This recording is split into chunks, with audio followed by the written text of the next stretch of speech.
درود شنوندگان گرامی، گفتارمان را از سلسله خوانش ادبی آغاز می‌نماییم.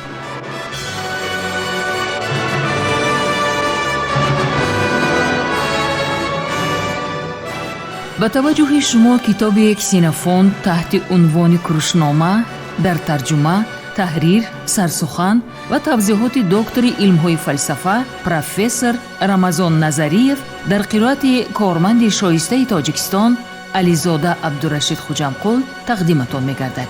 گفتار 44.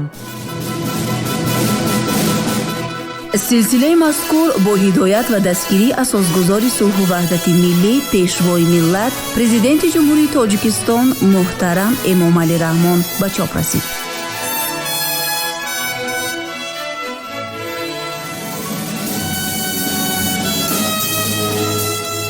کروشنامه اثری است که تربیه سرلشکر و حاکم آرمانی مردم فارس را در دوره هخامنشی‌ها تصویر می‌کند. آن همچون رمانی تاریخی، ترجمه حالی و دستورنامه اداره‌کنی و راهبری تعبیر می‌شود. در آن در برابر هنرهای جنگی و لشکرکشی و صنعت جنگ و محاربه‌ها، همچنین دستورهای سیاسی و اخلاقی در آمیزش با قصه‌های مردمی، ترجمه حالی و تخیلات بدیعی تصویر می‌یابد که اکثر آنها در دایره طبقه برگزیده افینه صورت گرفته است. همچنین کروشنامه درباره خصلت و سیرت کوروش بزرگ معلومات می‌دهد.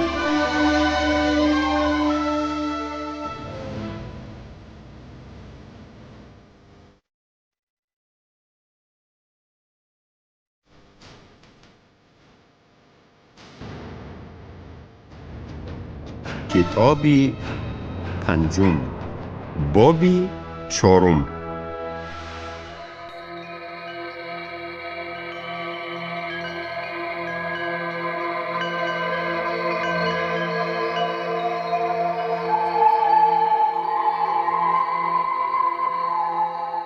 در گروه جنگاوران سواره گدت یک شخصی توانا و با نفوذی بود.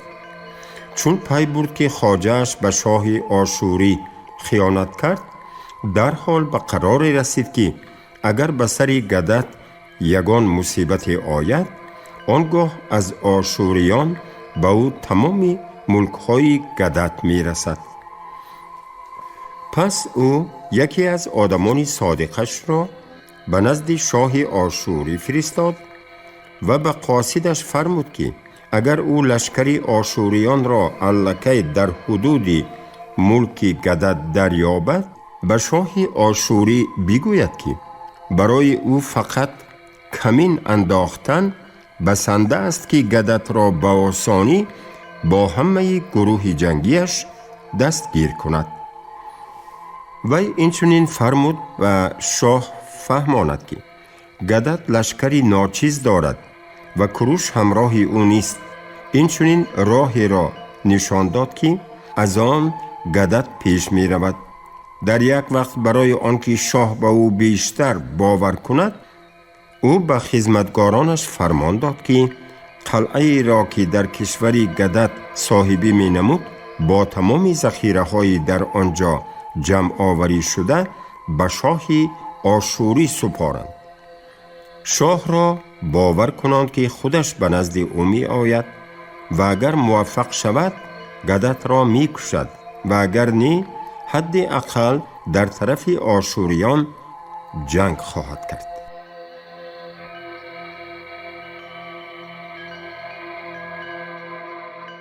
وقتی که قاصدی به این هدف فرستاده شده با سرعت بلند اسبش را دوانده به نزد شاه آشوری رسید و فهماند که با کدام وظیفه به نزدش آمده است، شاه بعد شنیدن سخنان قاصد در حال قلعه را اشغال نموده.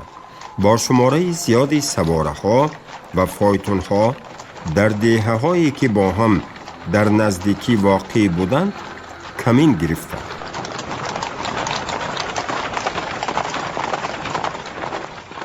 گدت که به این دیهه ها نزدیک آمد، یک چند سواره را برای استخبار به آن جایها فرستاد.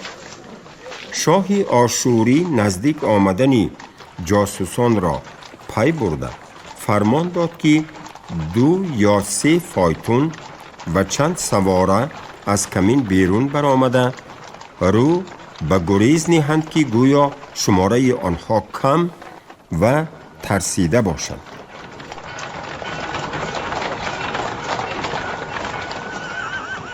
جاسوسان چون این منظره را دیدند به تعقیب آنها گذشته دستان خود را روح بلندانه بالا برداشته به سوی گدت اشاره نمودند که وی هم به این فریب داده شده با تمام قوه به تعقیب دشمن شتافت.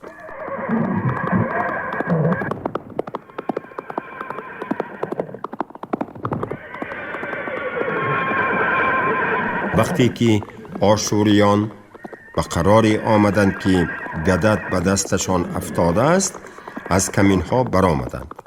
جنگاوران گدت چون آنها را دیدند رو به گریز نهادند و آشوریان چنان که انتظار می رفت به تعقیب ایشان در آمدند. در این لحظه سواره‌ای که به مقابل گدت نقشه پلیدش را کشیده بود به او ضربه زد. سرازیر نمودن گدت به او میسر نگردید ولی با این همه او را از کتفش زخمدار کرد. با خوردن این ضربه خیانتکارانه او تا دم قفا ماندن گرفت که تعقیب کنندگان به او نزدیکتر آمده رسیدند. او را شناختند و حالا او با غیرت کلان اسبش را قمچین میزد و همراه شاه تعقیب گدت را دوام دادن گرفت. در این حال البته بسیار جنگاوران گدت که از پایشان به زور حرکت می کردند به دست آشوریان که با از پای چابک مهمیز زده می رسیدند افتادند. عموماً از این محاربه رهپیمایی و بیمدار شدن اسبها الکی همه را لحظه های ناگوار فرا می گرفت که ناگهان سواره های گدت کروش را دیدند که با لشکرش نزدیک می آمد.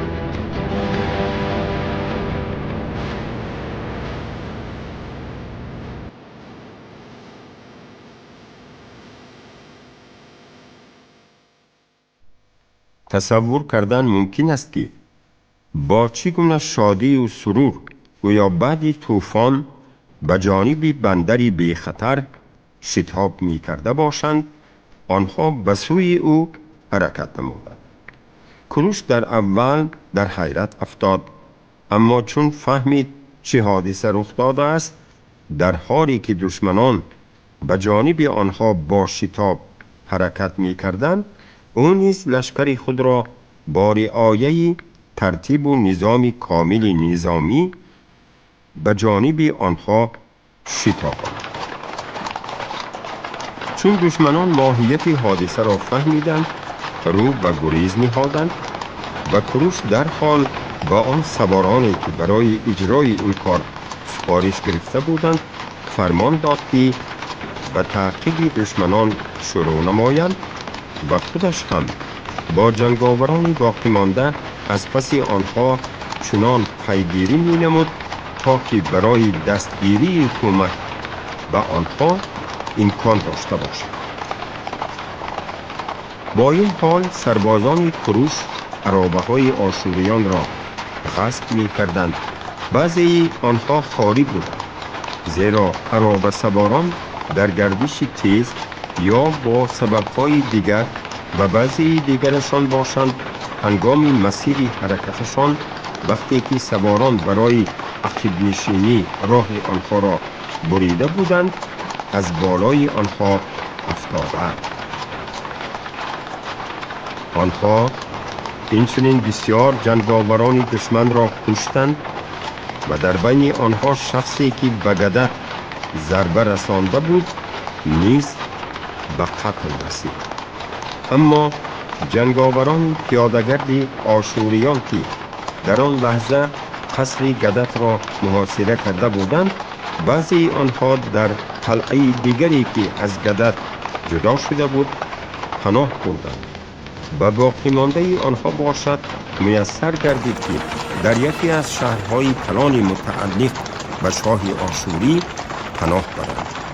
خود شاه نیز با سواره ها و عرابه هایی که با او مانده بودند به آنجا گریخت.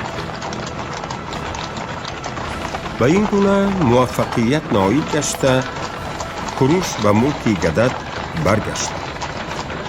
به آنهایی که باید اسیران را پاسبانی می کردند فرمان داده فوراً به دیدار گدتی زخمدار شده و حالپرسی او راه گرفت.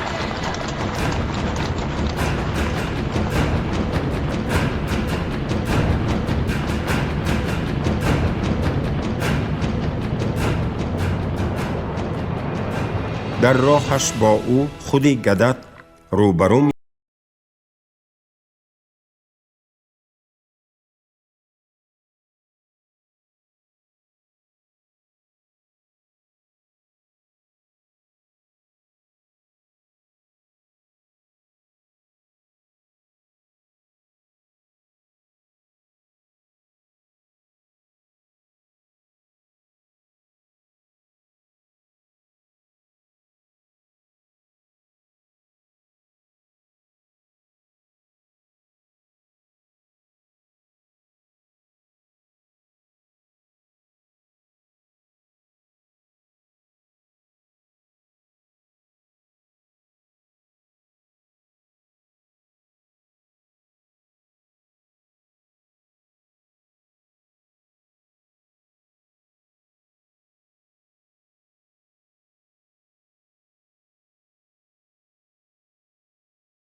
رسانیده است.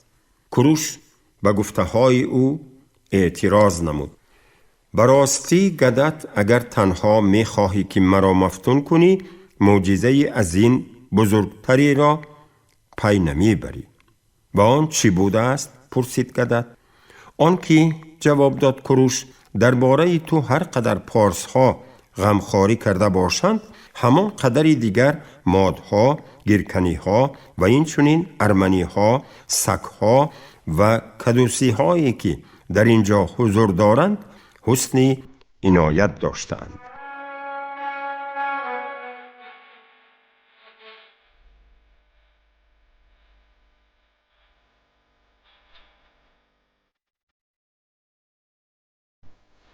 زیوس گدت با دعا رو به آسمان آورد.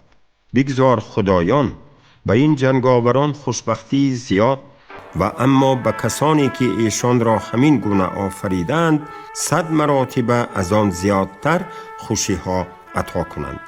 اما برای آن که ما این آدمان را ای کوروش با شادمانی مهمان نوازی کنیم این هدیه ها را بپذیر که آن همه چیزهایی است که برایت پیشکش نموده می توانم.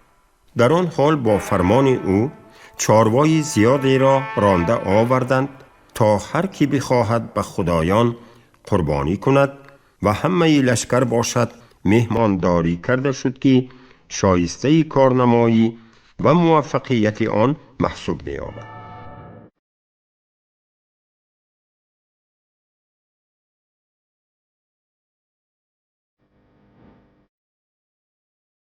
در همین حال سرکرده کدوسیان که عقیدگاه را پاسبانی می کرد و در تعقیب دشمن شرکت نداشت نیز می خواست یک کار پر افتخار به جا آورد و از این رو بدون مشورت و چیزی به کوروش نگفته با هجوم به زمینهای نزدیکی بابل شتافت.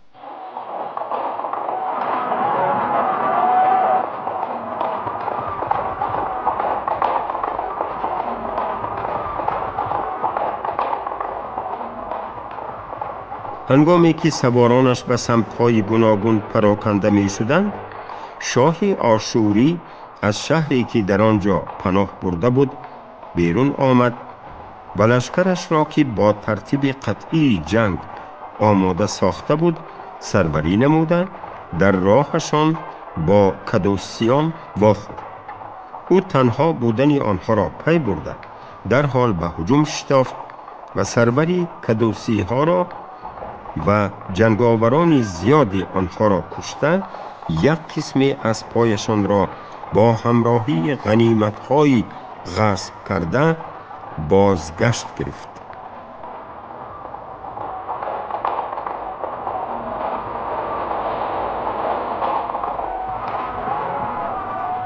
شاه تعقیب کدوسیان را تا دمی که به نظر او بی خطر نمی نمود ادامه داد و سپس به قفا برگشت.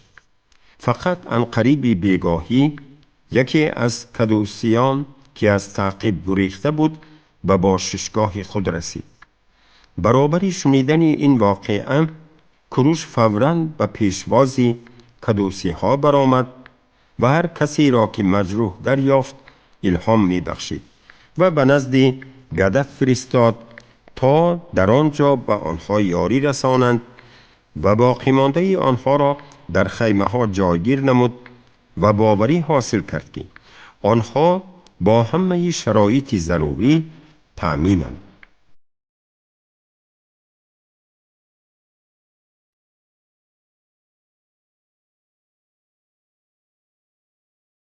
در عین حال چندی از خاماتیم‌های فارس را برای کمک به نزدش دعوت نمود، بخصوص که در چنین موردها آدمان اصیل با آمادگی به این گونه کار دست کمکشان را دریغ نمی دارند.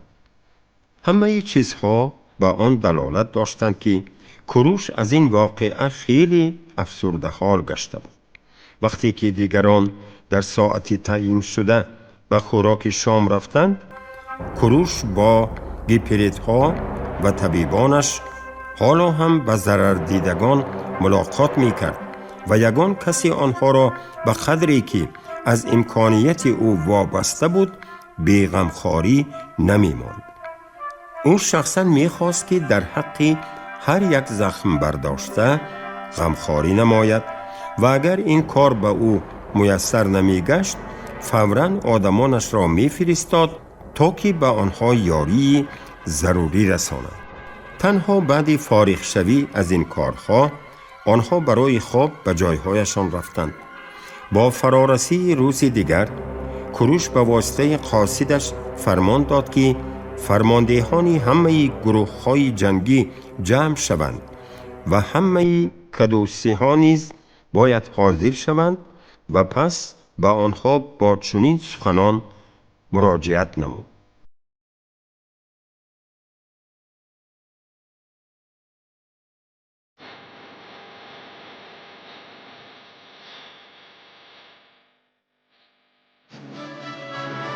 شما گفتار 44 را از سلسله خوانش ادبی از روی اثر کسینافوند تحت عنوان کروشنامه در ترجمه، تحریر، سرسخن و توضیحات دکتر علم‌های فلسفه پروفسور رمضان نظریف در قرائت علیزاده عبدالرشید خوجمقل شنیدید. کارگردان شیرعلی نغزلی، صدابردار کریم جان حمیدزاده.